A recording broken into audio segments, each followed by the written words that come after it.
Young Dahong, young Zanlian, Si Dahong, is a native of Yangshan, Hubei province. He was famous and pretentious before he became an official. Once, after an examination, he was eating and had a mouthful in his mouth when he heard the man with the best name coming. He rushed out and asked, "Is there a young name?" And the guy said, "No," discouraged. "Mr. Young swallowed his food and put it in his chest. So they form a mass, and they choke.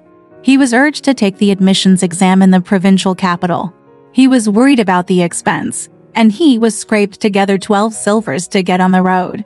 At night, I dream of someone saying to him, "Someone in the road ahead can cure your illness," and beg him. He was given a poem on his way, which included the words, "The river flutes down 3 horns and throws it to the river, and no sigh in the river." The next day, young Dahong was at his place of residence and saw a priest sitting under a willow tree and kicking in front of him, pleading with the priest to treat him. "You've got the wrong person. How can I cure a disease?" The Taoist said with a laugh.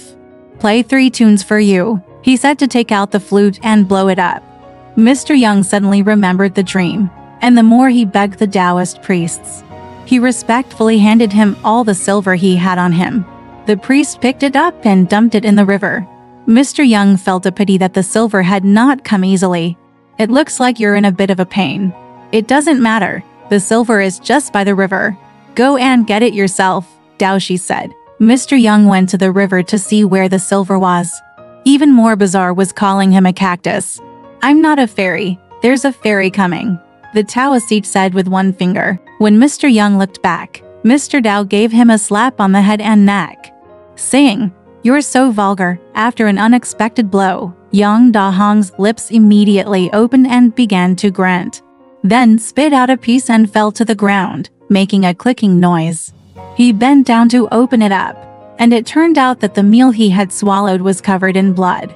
He felt as if he had lost his pain. Look at that Taoist again. He's gone. He lived as great as a mountain and still lived as bright as the sun and moon after his death, because he supported the young Lord Hejong in his rightful place with Mr. Sokaku, Ishiki said. He dared to fight the castration Wei Zhongshan and was killed by Wei. So why should a great man live forever? Some people think that young Gong can't get away with his fame and love money, and can't become a fairy, so they lament him. I say that there are more cactus in heaven than there are more sages in the world, and those who know the facts must not think my words are turned upside down. Alright, this story has come to an end. If you liked it, please give it a thumbs up. Thank you.